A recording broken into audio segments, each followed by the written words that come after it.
wabarakatuh. Kami dari kelompok 4 Bahasa Indonesia ingin mempresentasikan terkait dengan permasalahan kesehatan mental pada remaja dengan anggota saya Angelita Safadavina Armandika nomor absen 7. Saya kelas Utami absen 15.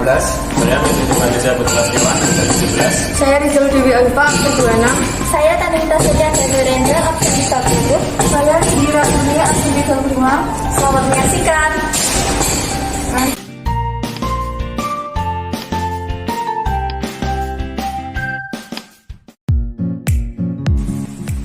Masalah kesehatan mental pada remaja Indonesia.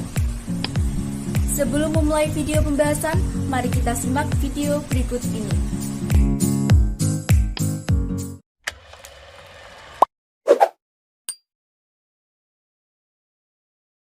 Apa itu kesehatan mental? Nah, di video ini gue bakal bahas tentang, apa itu kesehatan mental. Tapi sebelum kita lanjut, kalau lo belum tahu tentang channel ini, 1% itu apa? Kita adalah startup pendidikan di Indonesia yang pengen ngajarin hal-hal penting yang saat ini belum diajarkan di sekolah konvensional. Mulai dari relationship sampai dengan personal finance. Sekaligus, banyak hal penting yang menurut kami perlu dipelajari di sekolah. Nah, di video ini, lo sedang ada di segmen mental health. Oke, kita bahas ya. Ngomong-ngomong tentang kesehatan mental itu sebenarnya bukan cuma ngomongin tentang gangguan mental doang. Tapi kesehatan mental itu dilihat sebagai sebuah kontinum. Jadi kayak garis gitu.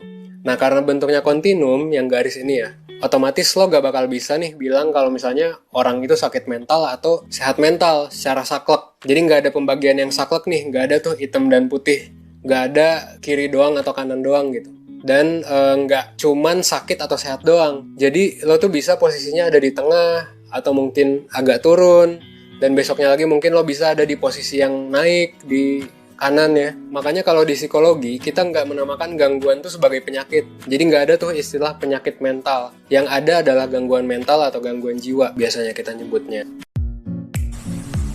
Dari video yang sudah ditampilkan, dapat kita simpulkan bahwa kesehatan mental bersifat kontinum atau berubah secara bertahap, sehingga ada kalanya mental kita dalam keadaan yang optimum atau kita bersemangat dalam melakukan sesuatu. Dan ada kalanya berada di keadaan minimum, seperti ketika kita sedang down atau bad mood. Untuk mengetahui posisi keadaan mental kita perlu mengetahui pengertian kesehatan mental terlebih dahulu. Menurut WHO, kesehatan mental adalah kondisi di mana kita bisa menyadari apa potensi kita menghadapi daily stress, bekerja secara produktif, menghasilkan kontribusi yang baik ke masyarakat. Pengertian sehat mental tersebut dapat digunakan sebagai indikator keadaan mental kita, namun tidak dapat digunakan sebagai pacuan untuk menentukan sehat atau tidaknya kita secara mental. Pentingnya kesehatan mental pada remaja. Usia remaja merupakan periode penting untuk mengembangkan kecerdasan emosional dan kemampuan mengenali diri. Kedua kemampuan ini akan sangat berpengaruh pada kondisi kesehatan mental kita pada saat beranjak dewasa. Apabila perkembangan kedua kemampuan ini terhambat oleh karena adanya masalah yang berdampak pada mental remaja, maka dapat dipastikan kesehatan mental seseorang ketika beranjak dewasa tidak akan berada pada posisi optimum.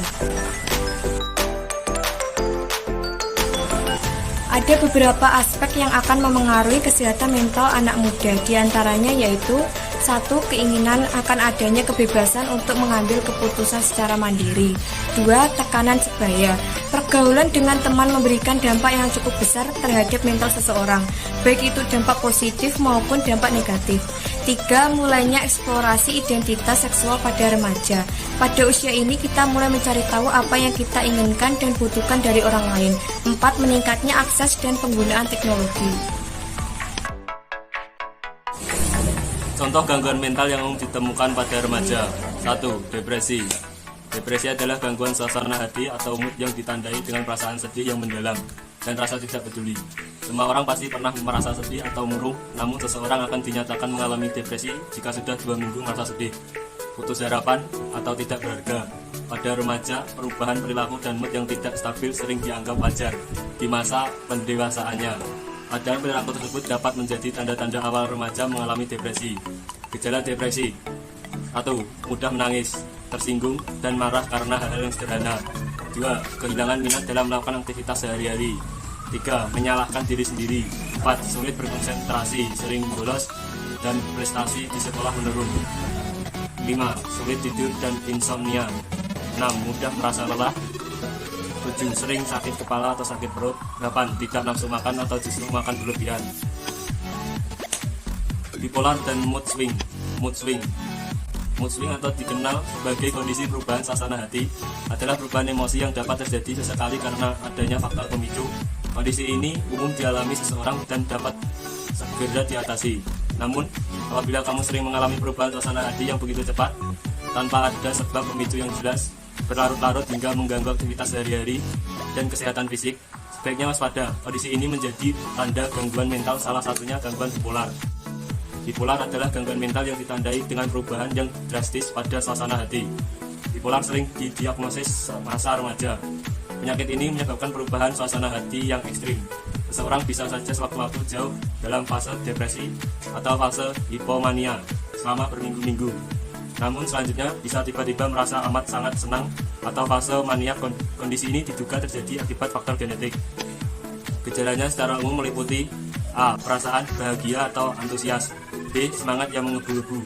C. Berkurangnya minat pada suatu kegiatan atau pekerjaan. D. Sulit tidur atau insomnia. E. Perasaan bersalah secara berlebihan. Eating disorder. Eating disorder atau gangguan makan adalah kondisi serius terkait dengan perilaku yang memberikan dampak negatif pada kesehatan, emosi, dan kemampuan untuk berfungsi dalam kehidupan sehari-hari. Kondisi ini termasuk dalam gangguan mental yang dapat mempengaruhi kemampuan tubuh untuk mendapatkan nutrisi yang sesuai meski dapat menyerang semua usia. Kasusnya paling sering ditemukan pada remaja dan orang dewasa yang usianya masih muda. Gejala yang dialami penderita dapat berbeda tergantung jenis kondisi yang diderita. Jenis-jenis eating disorder. Anoreksia nervosa, kondisi di mana penderitanya enggan untuk makan karena takut berat badannya naik. Jenis eating disorder ini banyak dialami oleh remaja. Bulima nervosa adalah jenis eating disorder yang membuat penderitanya makan dalam jumlah banyak dan dalam waktu yang singkat, tapi diikuti usaha untuk memuntahkan makanan. Binge eating disorder, kondisi di mana penderita makan berlebihan dan kurang kendali atas perilaku tersebut. Penderitanya mungkin akan makan dengan cepat atau makan lebih banyak dari yang diinginkan. Avoidant atau restrictive food intake disorder atau RFID. Gangguan ini ditandai dengan gagal memenuhi kebutuhan nutrisi harian minuman karena tidak memiliki nafsu makan. Anxiety disorder atau gangguan kecemasan. Rasa cemas atau anxiety adalah hal yang normal dirasakan ketika seorang menghadapi situasi atau mendengar berita yang menimbulkan rasa takut atau khawatir. Namun, anxiety perlu diwaspadai jika muncul tanpa sebab atau sulit dikendalikan, karena bisa jadi hal tersebut disebabkan oleh gangguan kecemasan. Adapun gejala gangguan kecemasan sebagai berikut: gugup, gelisah, dan tegang, detik jantung cepat atau napas cepat, gemetaran, sulit atau bahkan tidak bisa tidur, banyak berkeringat, terasa lemas, sulit konsentrasi, adanya perasaan seperti akan diterima bahaya. 5. Panic attack atau serangan panik. Serangan panik adalah kemunculan rasa takut atau gelisah yang berlebihan secara tiba-tiba tanpa sebab yang jelas. Kondisi ini bisa berlangsung selama beberapa menit hingga setengah jam. Serangan panik muncul saat tubuh mempersiapkan respon untuk melawan atau menghindar meski tidak ada situasi genting atau berbahaya. Gejala dari serangan panik adalah A. Berkeringat secara berlebihan. B. Gelisah atau berpikir yang tidak masuk akal. C. Takut yang berlebihan.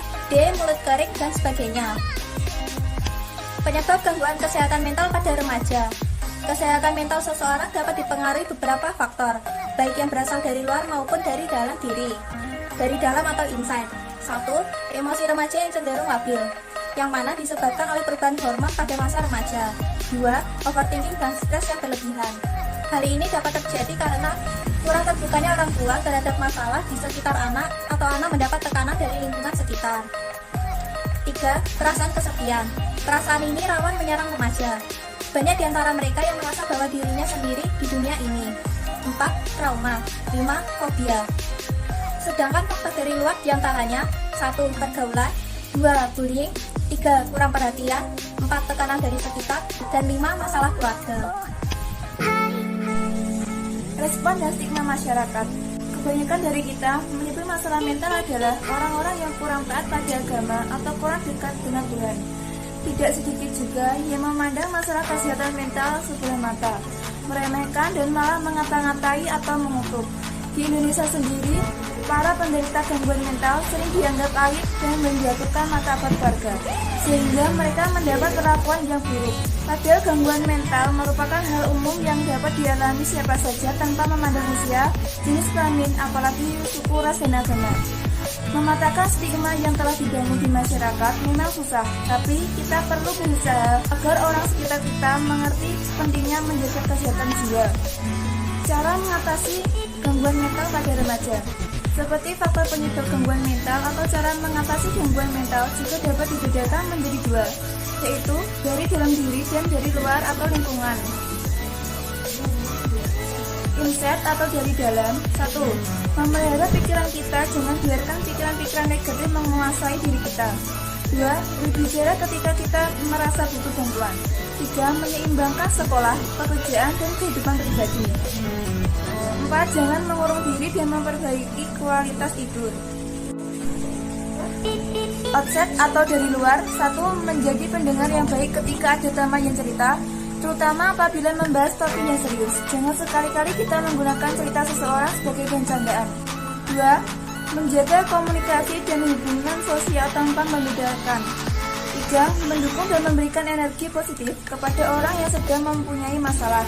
4. Melakukan kampanye atau sosialisasi terhadap masyarakat serta mencari dukungan untuk orang yang sedang menghadapi masalah mental. Sekian dari kelompok kami. Apabila ada salah kata, harap dimaklumi dan dimaafkan. Akhir kata, wassalamualaikum warahmatullahi wabarakatuh.